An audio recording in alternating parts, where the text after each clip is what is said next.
Encore une fois, bienvenue à tous. On poursuit donc l'émission avec notre invité, le troisième de cette émission Talk Politique. En ce mardi 9 novembre, il s'agit donc du vice-président et porte-parole du RPR, Ibrahima Doucouré, déjà installé dans ce studio. Bonsoir et bienvenue.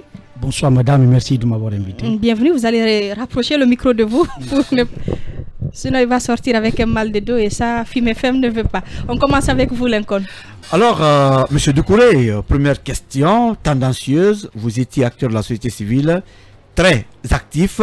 Pourquoi aujourd'hui vous êtes dans le milieu politique?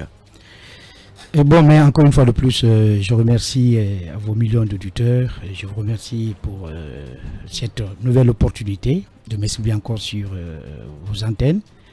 Et c'est vrai, je suis issu de ce monde, le monde des associations et des ONG. Et nous avons pu essayer d'apporter quelques contributions pour aussi aider le pays à émerger économiquement, socialement et pourquoi pas politiquement. Et puisqu'il s'agit, lorsqu'on est acteur de la société civile, nous avons presque les mêmes missions, les mêmes rôles que les acteurs politiques. La seule différence, c'est qu'un acteur de la société civile n'a pas pour rôle de conquérir le pouvoir. C'est la seule différence entre acteur politique et acteur social. Et pour vous dire exactement les raisons qui m'ont poussé à quitter la société civile et aller en politique de façon définitive, c'est parce que j'ai compris que la société civile, c'est bien une entité qui nous permet d'apporter, de faire des propositions par rapport aux différents problèmes. Moi, je vais rapidement réagir par rapport à ce décalage de la société civile à la politique. Beaucoup pensent que la société civile est devenue un tremplin pour aller vers la politique pour beaucoup. Est-ce que c'est votre cas aussi? Voilà, c'est ce défi que les acteurs sociaux doivent relever. Et car la société civile, c'est un espace d'expression de valeurs communes. Donc ça ne doit pas être un espace permettant aux imposteurs de se hisser au sommet de l'État ou avoir des promotions. Donc ça reste des défis à relever pour ces acteurs. Et déjà, avec l'engagement de quelques citoyens, de quelques acteurs, et qui ont essayé de restaurer la confiance entre les citoyens, et de façon générale tous les acteurs sociaux. Je veux parler des plateformes membres du FNDC qui ont à un moment donné essayé de rompre avec les habitudes du passé, qui ont essayé d'incarner les valeurs d'une société civile basée sur la responsabilité, basée sur un engagement citoyen, mais aussi formidable. Oui, en tant qu'ancien acteur de la société civile, est-ce que vous êtes déçu par les politiques, ce qui vous a amené vers la politique pour peut-être relever le défi? Bon, je ne dirais pas que je suis déçu par les politiques, mais je dirais simplement que j'ai mes raisons personnelles. Premièrement, c'est ce que j'ai expliqué tout à l'heure. La société civile, nous avons le rôle d'alerte, de proposition. Je me suis dit que si je venais en politique, on n'est pas dans l'action là. Au lieu d'être un spectateur, au lieu d'être quelqu'un qui propose ou l'acteur qui dénonce, bon, je pense que si je parviens à conquérir le pouvoir avec mon parti, là nous serons non seulement acteurs majeurs, on va décider, on va prendre les décisions et les appliquer. Donc au lieu de proposer, je me suis dit que je suis maintenant... Vous mettez dans l'action. Je me mets dans l'action pour apporter concrètement les choses. Alors on va aller sur l'actualité. On a écouté tout à l'heure Keyamou Bogolaba. L'actualité, c'est bien évidemment la désignation des membres pour l'OCNT. Et comment vous analysez toute cette situation? Quelle devrait être la clé de répartition pour les partis politiques?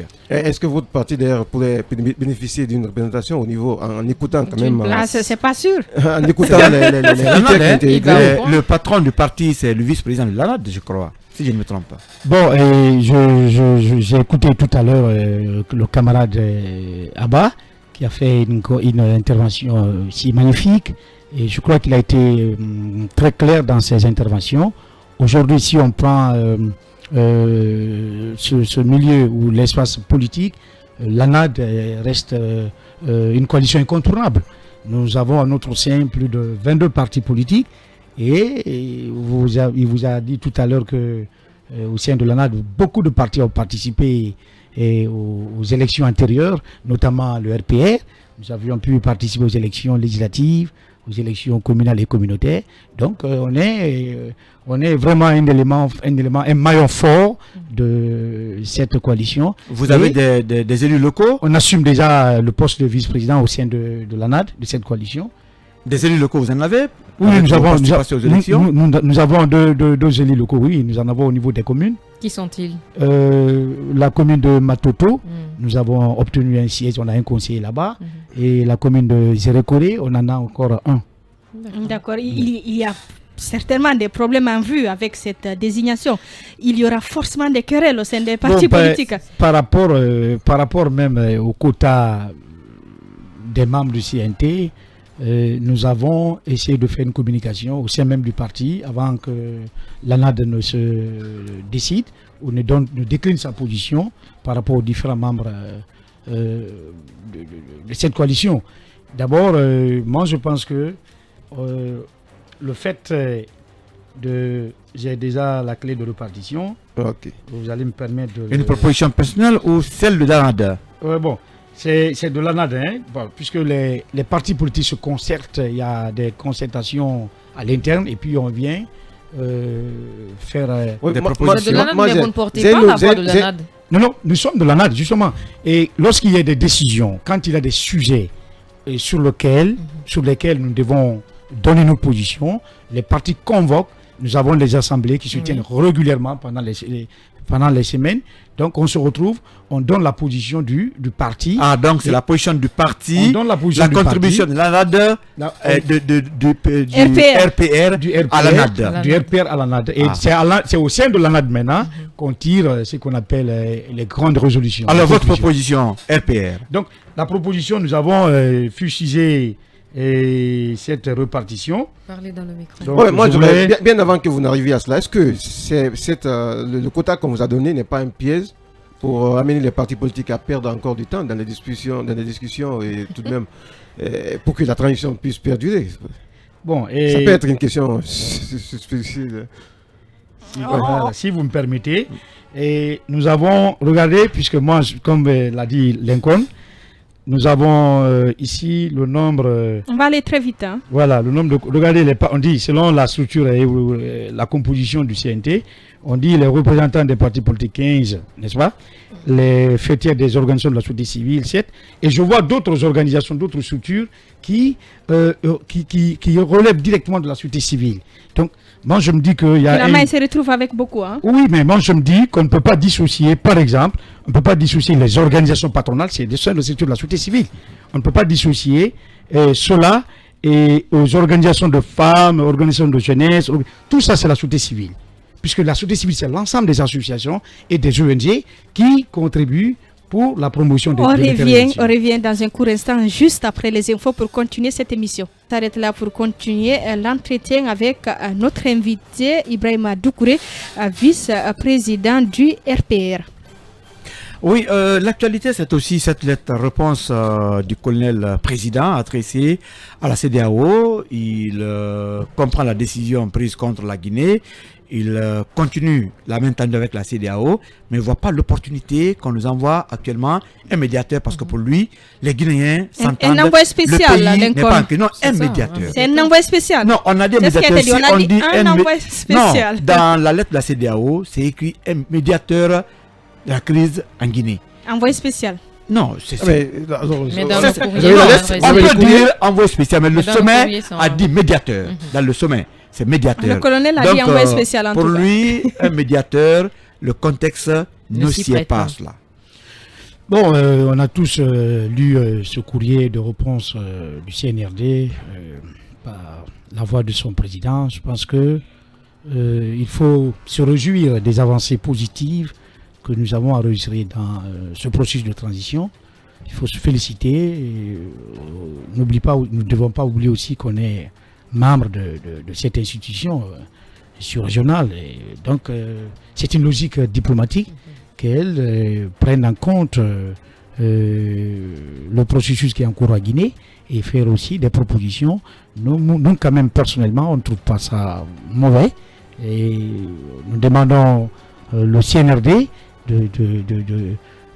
d'accepter de collaborer avec la CEDEAO. Et pour nous, ce n'est pas un problème. L'autre chose que la CEDEAO aussi demande au CNRD, c'est la libération immédiate et sans condition du président Alpha Condé. Bon, au sein de l'ANAD, moi je pense que le mémo qu'on avait adressé au CNRD, et notre préoccupation majeure aujourd'hui, c'est la transition, c'est de mener une transition réussie. Ce n'est pas la libération du président Alpha Condé. Mais aujourd'hui, ce qui est plus important pour le peuple de Guinée, c'est comment pouvoir organiser toutes les élections que nous avons et puis permettre au pays de se relever au milieu de ces immenses défis que nous avons, que nous traversons. Justement, on a l'impression qu'au sein de l'ANAD, l'UFDG et tout ça, vous êtes simplement préoccupé par les élections. Ça ne semble pas être la position du CNRD. D'ailleurs, il y a des chantiers qui sont ouverts. Oui, est-ce que ça ne vous préoccupe pas? L'enjeu majeur de la transition, c'est la refondation de l'État. On ne peut pas refonder l'État sans organiser les élections libres. Mais quand vous parlez de refondation de l'État, est-ce que selon vous, pendant 2 ans, est-ce qu'on peut refonder un État? Parce que là, vous semblez embarquer dans un bateau, mais vous ne connaissez même pas la durée de la transition. Oui, parti politique, pas personnellement. Nous avons fait notre proposition. Le délai de 15 mois, on avait proposé et nous restons attachés à ce délai. Moi, je pense avec la volonté, nous pourrons organiser les élections au bout de ces 15 mois. Oui, mais j'avais posé une question, peut-être que le temps ne vous a pas donné la possibilité de répondre. Laquelle? C'est par rapport au quota qui a été accordé aux partis politiques. Je vois déjà que ça suscite déjà un débat. Est-ce que vous ne sentez pas que cela puisse être un piège pour créer un débat entre les formations politiques et à travers les divergences qui va perdurer et faire perdre le temps avant la mise en place du Conseil national de transition? Ça risque de retarder le processus. Bon, parce que moi je vois venir. Moi je pense qu'il est important qu'il y ait débat autour de tous les sujets qui nous permettront de réussir cette transition. Et si la question de la composition du CNT est posée aujourd'hui, il est normal que tous les acteurs donnent ces points de vue pour que les choses aillent vite et dans le bon sens. Donc par rapport à ce quota, je disais tout à l'heure qu'on ne peut pas dissocier les organisations de jeunesse à la société civile.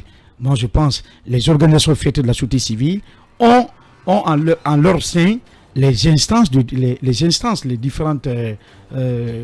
différents organes de jeunesse, de femmes, ainsi de suite. Parce que il faut pas oublier que la société civile regroupe toutes les associations, toutes les ONG de femmes, d'hommes, jeunes qui évoluent et qui se battent pour la promotion de l'intérêt public ou de l'intérêt national. Donc, c'est ce côté qu'il faut revoir. Vous voulez quoi? Vous voulez qu'on procède à une réduction du nombre de ce nombre pour vous? Non seulement, nous avons demandé d'augmenter le nombre de conseillers, au lieu de 81, qu'on augmente, qu'on fait une augmentation, soit un peu versant, je trouve ça normal, et qu'on essaye de réduire le nombre de structures. Parce que c'est ce que je disais tout à l'heure. La société civile est déjà représentée. Vouloir encore dissocier, citer organisation de jeunesse de la Haute-Guinée, de la Basse-Côte. Et moi, je pense, toutes les organisations... Il faut prendre en compte la diversité et oui, tout justement. La pluralité. Justement, c'est pourquoi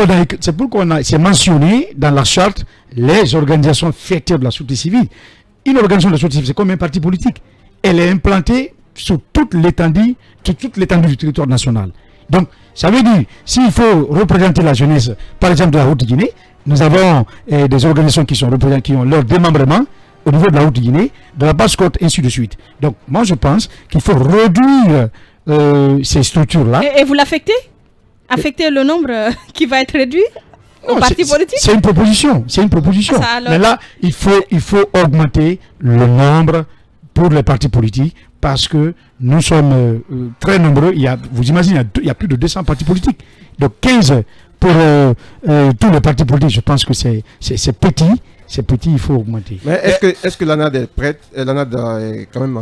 parce que vous avez vos critères qui ont été définis par Abba, ici on a écouté. Est-ce que l'ANAD est capable donc d'accepter les critères qui viendront du ministère de la décentralisation, qui pourraient peut-être être en contrario avec ce que vous avancez comme critères pour la répartition du nombre de représentants au niveau des formations politiques? Nous sommes en politique, tout est question de débat. Les contradictions ne sont pas interdites. Le CNRD peut faire des propositions et qu'on contrarie, qu'on s'oppose. Et ça ouvre aussi les couloirs de discussion, de débat. Donc c'est ce que je disais.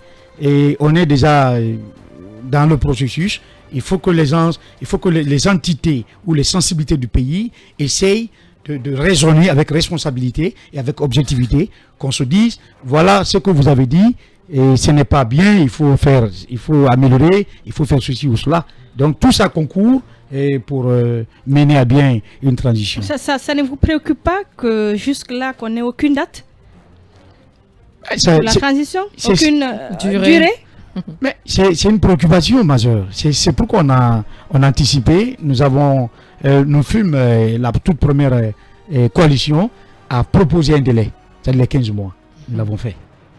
Alors, aujourd'hui, on sait que des anciens ministres ou députés de l'ancien parti au pouvoir ne seront pas au CNT. Mais si on vous donnait l'altitude de donner, peut-être à donner au RPG, combien vous proposerez en termes de chiffres pour que l'ancien parti au pouvoir soit au CNT?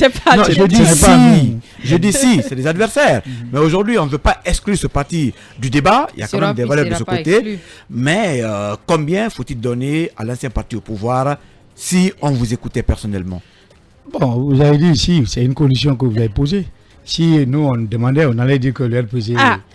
On va solliciter l'exclusion du RPG du combat, puisque le RPG c'est un adversaire potentiel de l'ANAD et d'ailleurs de tous les partis politiques. Je parle du CNT. Justement, du CNT. Si c'est le CNT, nous allons demander l'exclusion du RPG Arc-en-Ciel. Ça serait notre souhait.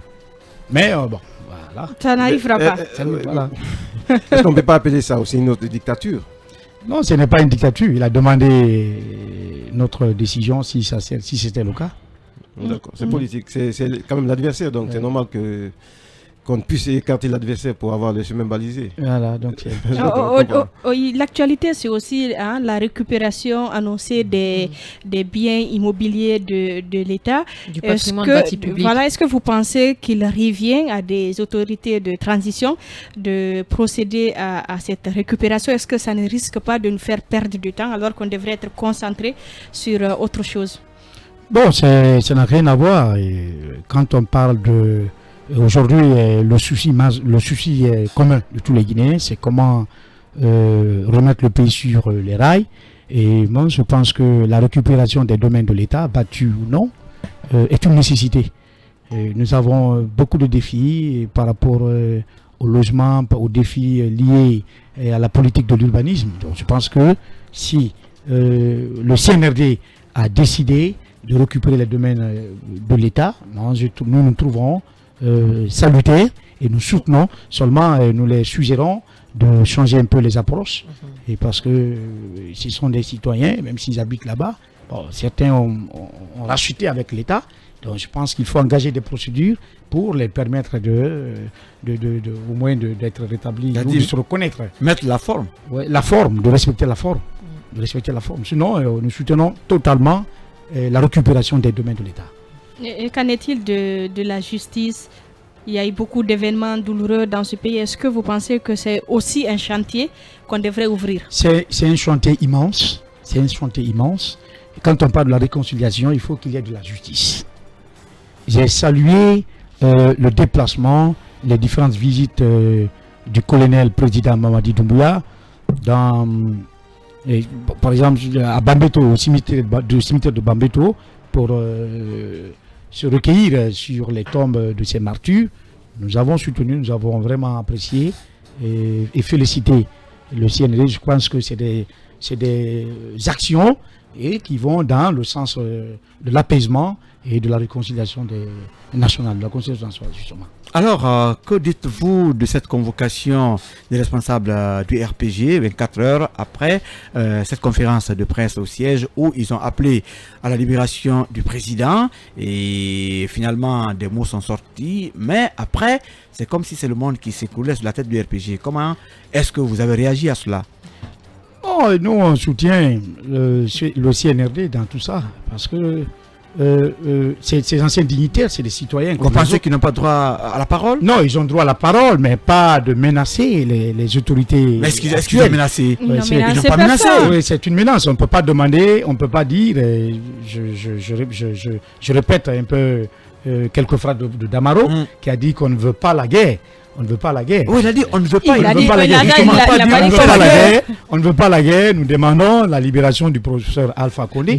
Est-ce qu'il a dit on fait la guerre? C'est une alerte ou une menace? Ils n'ont pas compris. Vous percevez ça comment? Et ils n'ont pas compris. Ces anciens dignitaires n'ont pas compris pourquoi nous sommes arrivés dans cette situation. Ceux qui n'ont rien compris par rapport à ça.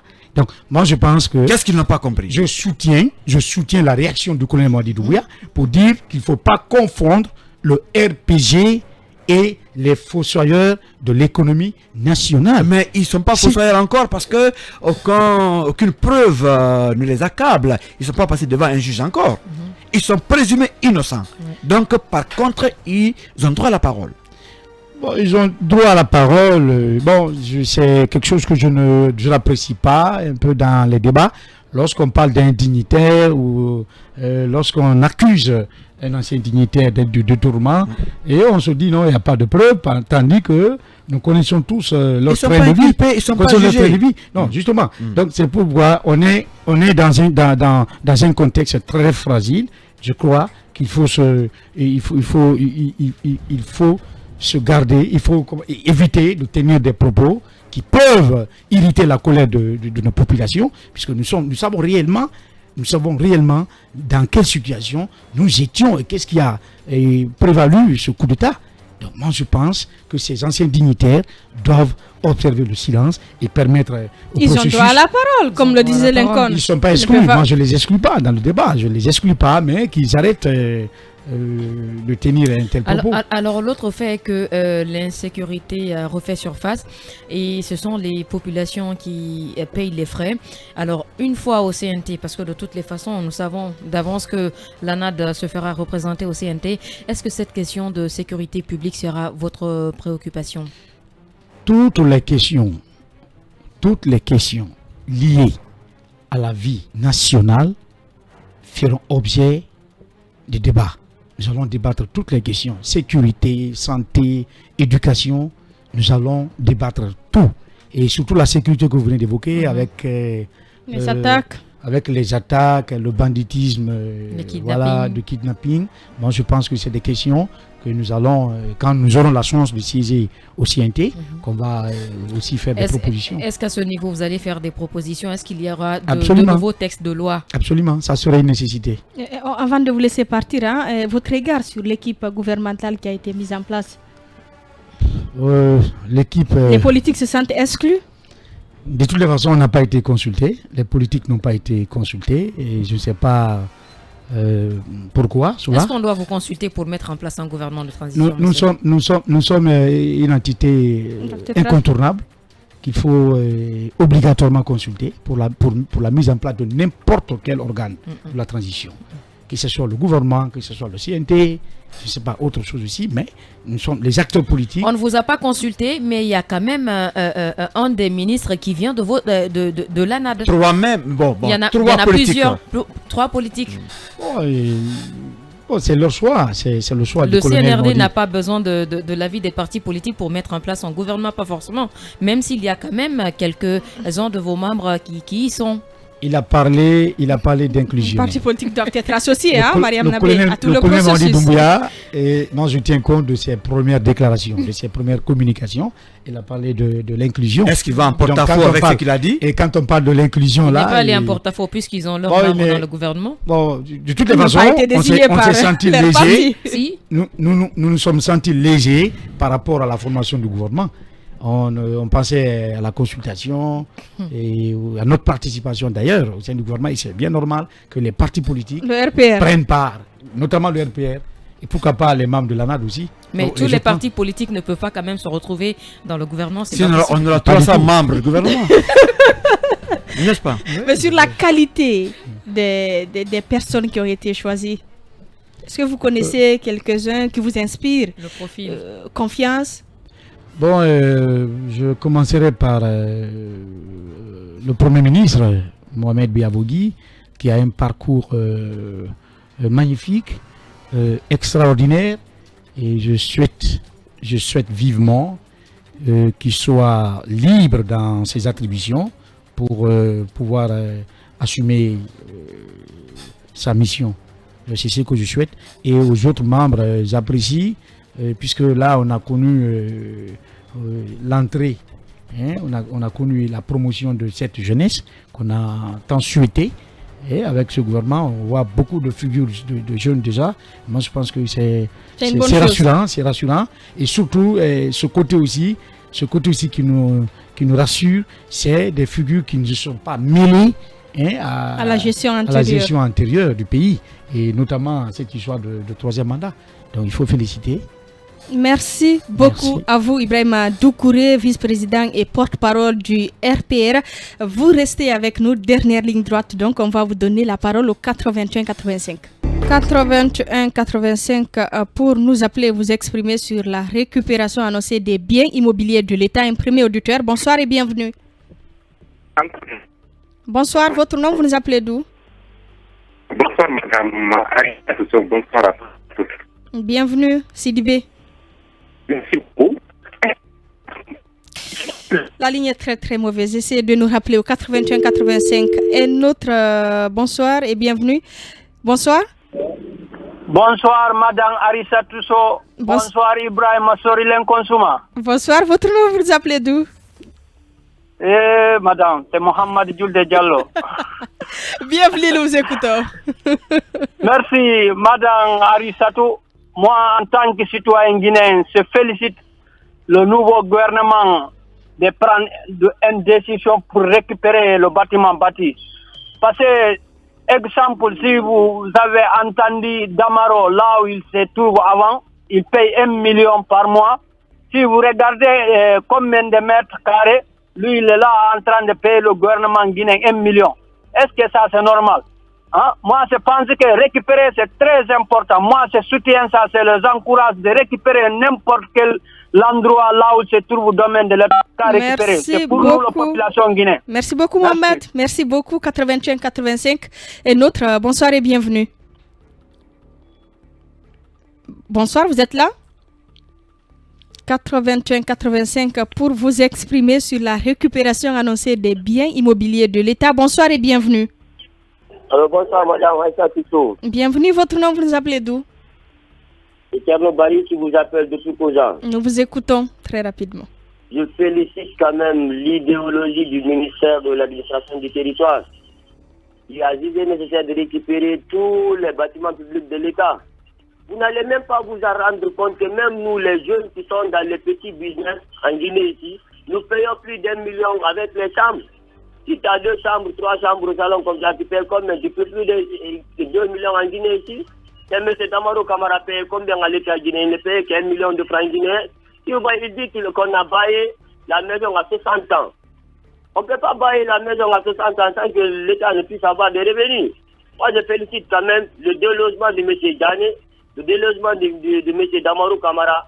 Et je prie le bon c'est pas gentil. Non, ils ont fatigué. Vous-même, vous avez plus de 10 ans, l'homme est en train de communiquer pour cette naïveté de nos dirigeants. Merci beaucoup, c'est votre avis, on le respecte. Grand merci à l'équipe technique, Karifa Traoré et Ibrahima Silla.